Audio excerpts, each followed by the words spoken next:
Oi!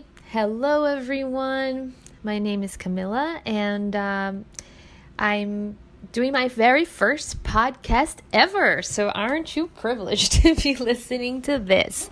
Well, I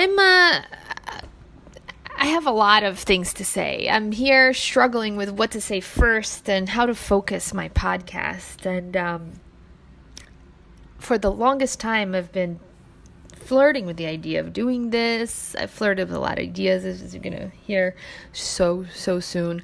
But basically, I want to give you a little bit of an introduction about myself and tell you what I plan on doing podcast wise and also through my website and other means from now on. So, who am I? I'm sure that you want to hear the highlight version, the highlight reel version. So the more alluring answer to that question is that I am an attorney practicing law in New York. I represent injured workers. I have my own law firm, and my practice is thriving. I'm also a former model. I'm a polyglot. I speak 5 languages. I'm a wife to a very kind and loving and handsome husband who's a successful real estate developer CFO. I don't have any human children, but I am a mother of 2 amazing Yorkie pupsters. I am the only child of successful Brazilian immigrant parents who shower me with love. I'm a foodie and a globetrotter who makes friends easily, and I have a seemingly perfect life. But you have to trust me when I say this. It wasn't always like this. So, because, life can always seem perfect on paper, right? We think we know what's important in life, but in reality, when we're seeking that perfect on paper life, we neglect the thing that matters most, and that is our true selves. My true self took second seat to my ego for the majority of my life, and my ego, albeit important, of course, was not a kind being. My relationship with myself was always a challenge. I struggled so many times with accepting my true self, with being confident, and with being unapologetically me. My relationship with my husband also was not always perfect, and at one point it was filled with resentment on my part because you see, I moved to New York to go to law school. I only applied to New York schools because of him. He's originally from here. He grew up in Queens. And we met at the University of Maryland in College Park when we were in college. He's 2 years older, so he graduated and he moved back home.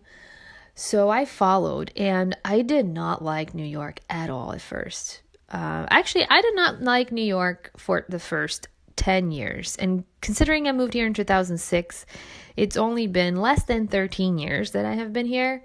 So, yeah, it took me a long time to understand and love New York. And my law school experience was also very stressful because it was a cutthroat environment. It was a judgmental environment. It was filled with competitive, pedantic people. And, at least that's how I felt. I'm passing judgment with this statement, and I'm sorry. I don't want to be judgmental, and maybe I misunderstood some people, but that's just the energy I got, and that is how I felt.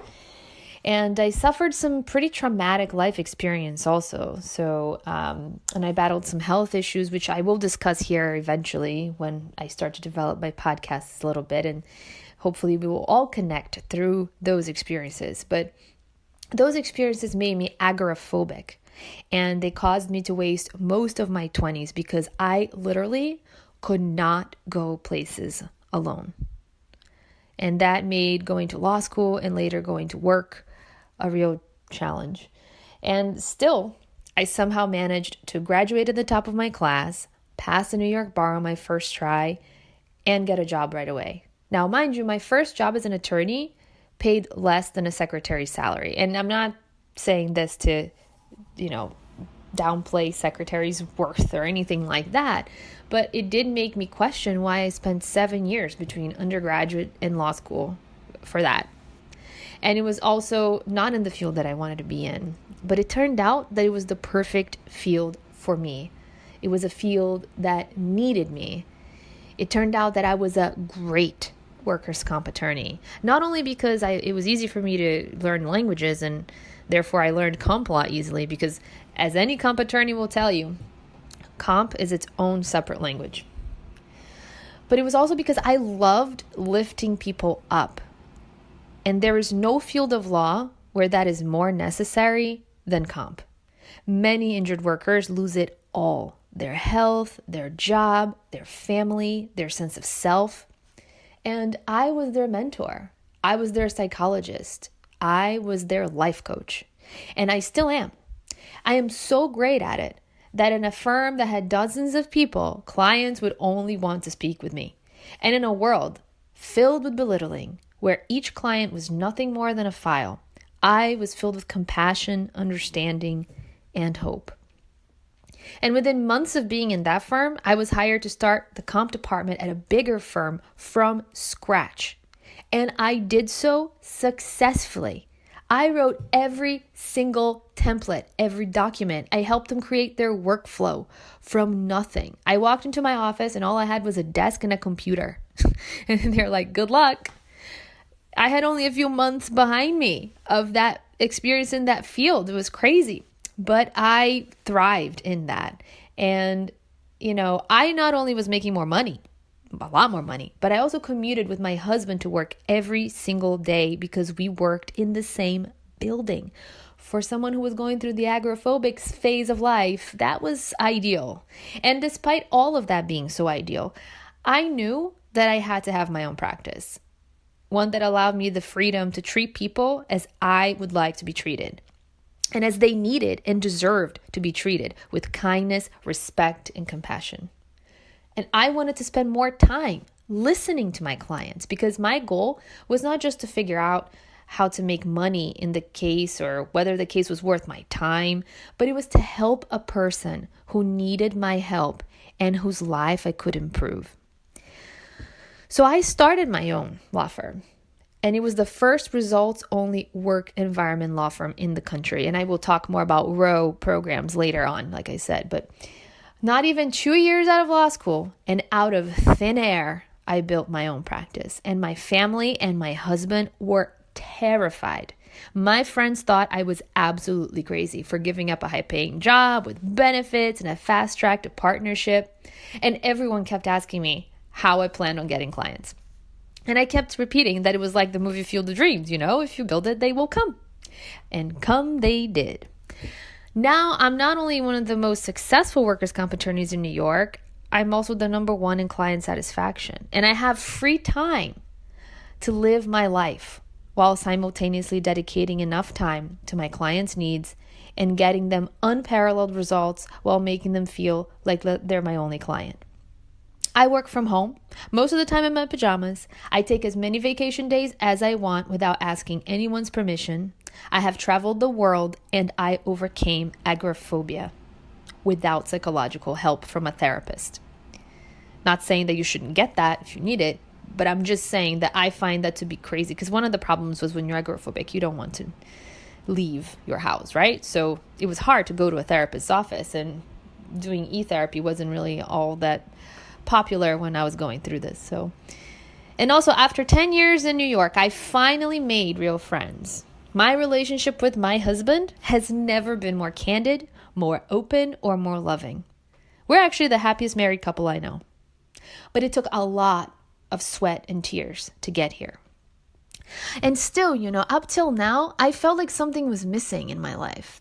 Because the best part of my job as an attorney is coaching my clients into better lives. I also flirted with the idea of being a life coach since 2006, when I first started law school and thought about creating law school every day. I even made life coaching business cards at the time, which I actually just found cleaning out my basement. But I never gave them out, because at the time I thought I was still early on in my soul searching journey. I was taking meditation classes. I was reading Deepak Chopra and Rumi. I was trying to quote unquote find myself. And I couldn't fathom helping other people find themselves when I was still searching for who I was. I later learned that we are not a $10 bill in Les Winter's coat pocket to be found.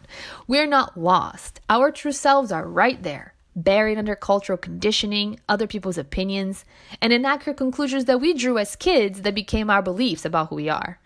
Finding ourselves is actually just returning to ourselves. It's an unleashing, an excavation, a remembering of who we were before the world got a hold of us. The truth is, there is no right or perfect time for anything. There's only the opportunity and the energy required to align with it.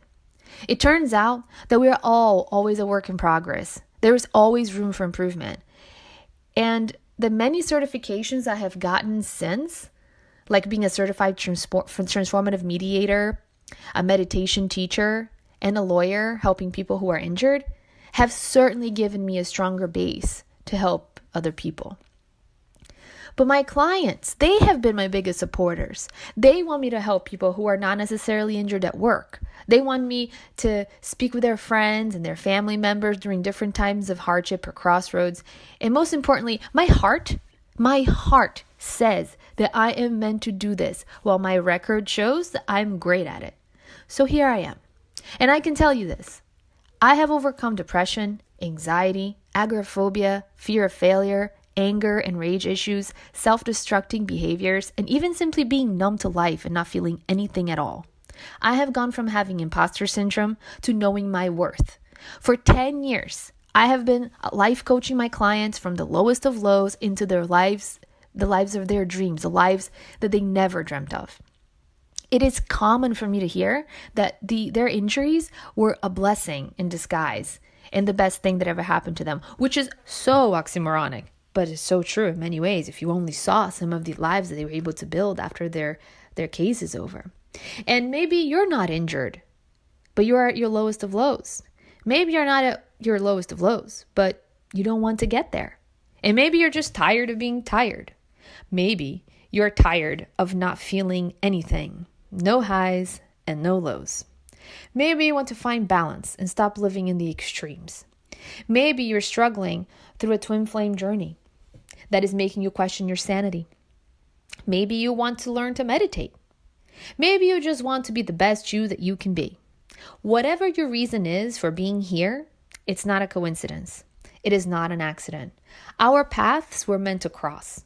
And like Maya Angelou once said, my mission and your mission in life is not merely to survive, but to thrive.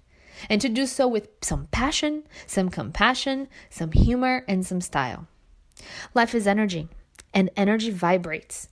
Each cluster of cells in our body, each organ, vibrates at a different frequency, and so does everything in the universe. In order to get what we want, as in the law of attraction, we must be tuned in to the right frequency.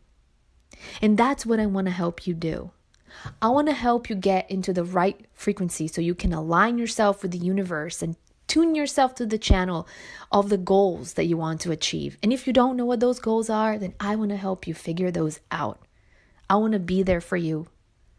And I want you to just learn that, or actually remember that you have everything you need inside of you. And you just need some reminders. So welcome to my high vibe world. I am your high vibe advocate, and I am so glad that you finally made it here. Let's begin. The podcast you just heard was made using Anchor. Ever thought about making your own podcast? Anchor makes it really easy for anyone to get started. It's a one-stop shop for recording, hosting, and distributing podcasts. Best of all, it's 100% free. Sign up now at anchor.fm/new. That's anchor.fm/new to get started.